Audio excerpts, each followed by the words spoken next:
Today on Public Eye News, TEDxNMU dives deeper and Supreme Court declines to hear County Road 595 case. Later, I will have an up-to-date weather forecast and Jillian Wormlinger will be back with sports. Hi, I'm Mason Walls. And I'm Jillian Wormlinger, and this is Public Eye News.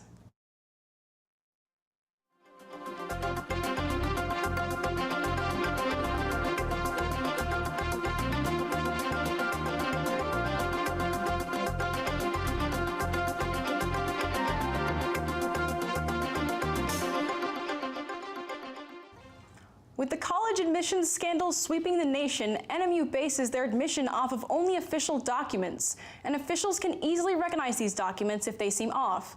The issue involves using athletics as loopholes in order to get students into universities. Admission to NMU, however, relies only on academics.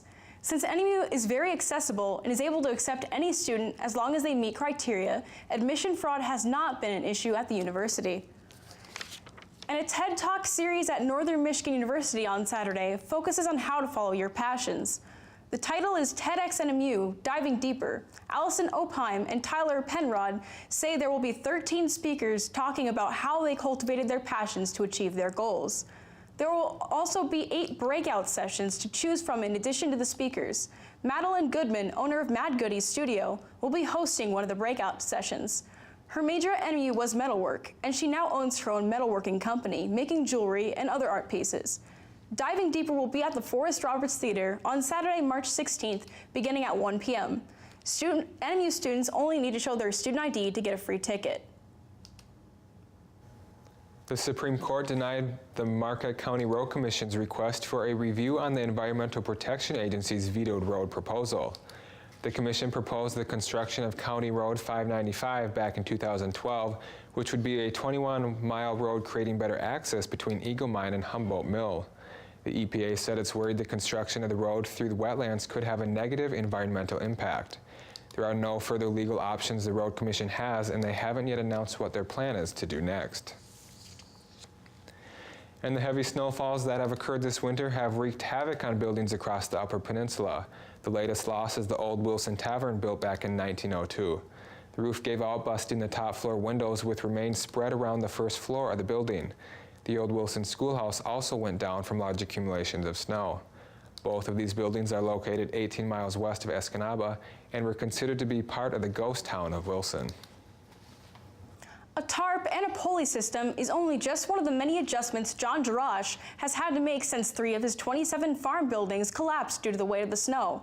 The worst of the 3 collapses happened at the freestall barn, trapping 64 cows. Around 40 community members were there within an hour to help. Jarash estimates that there was about $100,000 in damage to freestall barn alone. Jarash Farm is using their collapses to remind the public to shovel their roofs and to help others who can't. And today, the UP Children's Museum is gearing up for their annual Science Night. It will be a night full of science-themed crafts, live music, and a 10-topping sundae bar featuring Culver's frozen custard. Members of NMU's Science Club will be on hand to work with the kids. The Children's Museum Science Night goes from 5:30 to 7:30 p.m. in Marquette. The event is free to attend. And after this break, we'll be back with your national and international news. Fueled by creativity and passion, Michiganders are capable of doing anything they set their minds to. And on this upcoming episode of Destination Michigan, we're sharing the stories of some remarkable people who aren't afraid to put the time in and get their hands dirty to create something amazing. From the whimsical to the practical, they all have one thing in common. All of them are Michigan-made.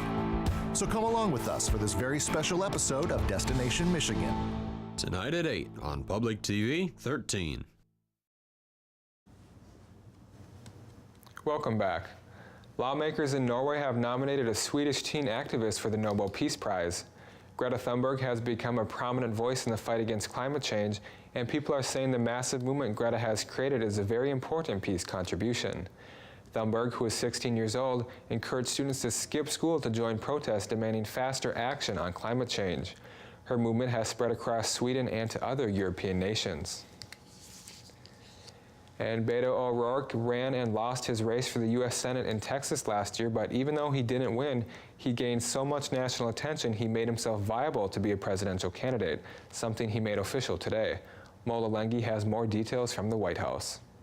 Beto O'Rourke tweeted out a video declaring his candidacy to be president of the United States. We can begin by fixing our democracy and ensuring that our government works for everyone and not just for corporations. And then the former Texas congressman wasted no time hitting the campaign trail, holding his first event in Iowa about an hour after he announced. Keokuk is the first stop in our campaign to be president of the United States.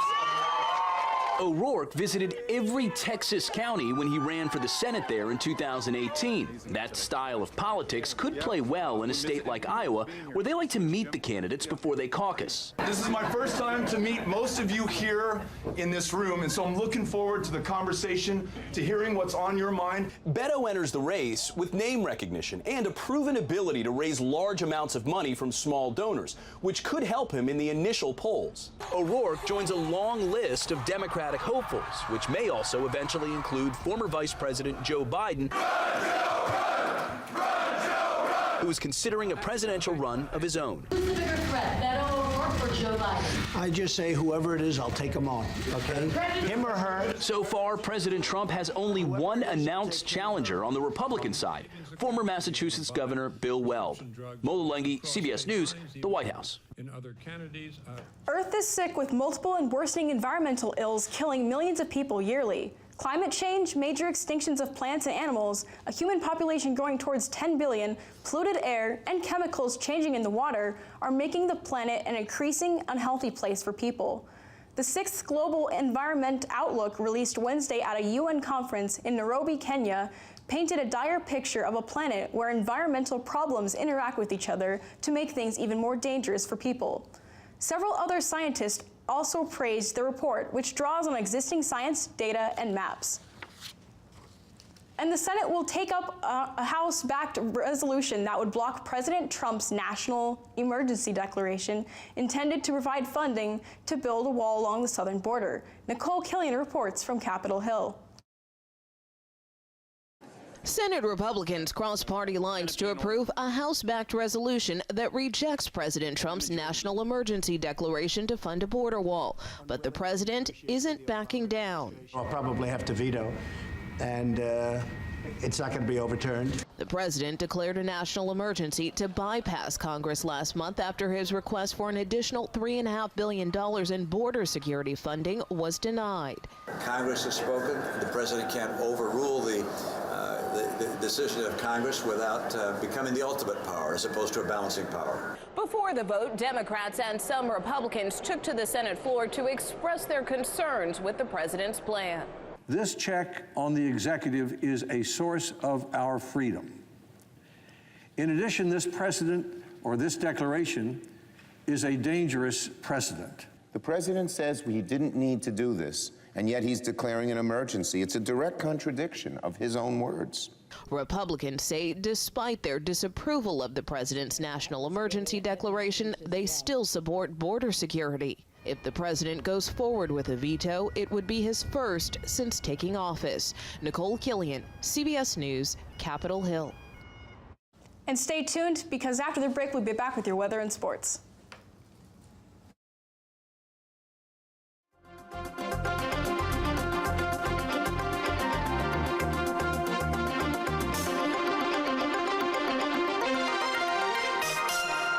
Next time on Finding Your Roots, A-list entertainers with family secrets. Oh my God. Christopher Walken. This is stuff that I'm hearing for the first time. Carly Simon. Wow, that is amazing. This is such an eye-opener. Fred Armisen. What? Why hasn't anyone told me this? Will their ancestors' true identities redefine who they are? He looks like a tough customer. It's like a movie. It is like a movie. Finding Your Roots. Friday afternoon at 2 on Public TV 13.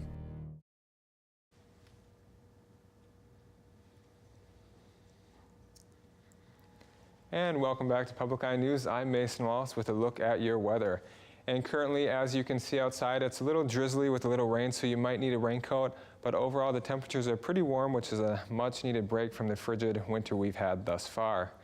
Moving on to current conditions, it is currently cloudy with a temperature of 43 and winds south at 11 miles an hour. with a barometric pressure at 29.10 and falling. Looking at tonight,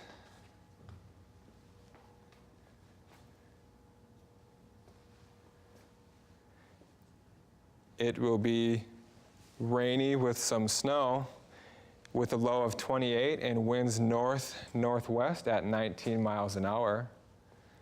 Looking at tomorrow, we're going to have some more snow with a high of 31, with winds northwest-northwest at 19 miles an hour.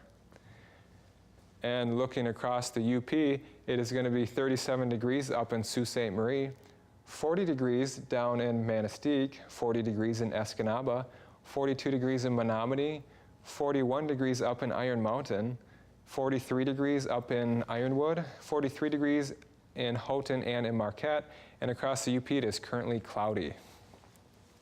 Looking ahead, Saturday you can expect a high of 28 and a low of 17, and AM clouds with some PM snow. Sunday, a high of 34 with a low of 14 and partly cloudy.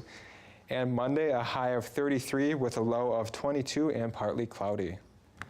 Well, Jillian, the temperatures are trying to start to warm up, and I hear you have a hockey game that's been heating up. Right you are, Mason. Hockey fever is in the air, and the Pigs and Heat relief game took place last night. Firefighters and law enforcement officers faced off against each other, hoping to win this year's game. Although the game is great fun for fans and players alike, there is a more serious side to this ice hockey game. It first began when Marquette City firefighters and enforcement officers wanted to raise money to assist a family with 3 young children whose home had just been lost to a fire. The first game drew in 500 people and raised over $1,500. Last night, the Pigs took back the win 7-4 for the 36th annual Pigs and Heat charity hockey game. It is estimated that $14,000 was raised. The overwhelming support and participation makes the Pigs and Heat Fire Relief Fun hockey game so successful. And the Northern Michigan University swim and dive team competed in the first day of the NCAA championships and came away with 2 school records and 5 All-Americans. The Wildcats started with junior Rachel Helm. Helm placed 5th in the preliminary race during the morning with a time of 2 minutes, 1.19 seconds. She improved her place in the finals by posting a time of 2 minutes, 1.07 seconds. On the men's side, senior Ryan Leonard placed 7th in the 200 IM, posting a time of 1 minute, 48.53 seconds. He posted a time of 1 minute and 46.54 seconds in the finals. The Wildcats will return to action for Day 2 of the NCAA Championships and will compete in the 200-yard freestyle relay, 400-yard individual medley, 100-yard butterfly, 200-yard freestyle, and 400-yard medley relay, and the women's 1-meter dive. And Northern Michigan University's women's basketball will avenge a GLIAC championship loss as they take on number 4 nationally ranked and number 4 seed Ashland University at Drury University in the first round of the NCAA tournament. The game is set for tomorrow at 8:30 p.m. The winner will advance to take on the winner of the number 1 nationally ranked and number 1 seed Drury University and the number 8 seed Kentucky Wesleyan University matchup. Ashland holds a slight 18-16 lead in the all-time series and are making their 6th straight NCAA tournament appearance. NMU has only faced Drury once, falling 59-51 in the 2010 NCAA Regional. The Wildcats have not faced Kentucky Wesleyan in program history. You can follow along on the action by using video, live stats, and audio on the NMU Wildcats Sports website. And unfortunately, that's all the time we have for today. Thank you for joining us, and we'll see you tomorrow for more Public Eye News. Good job.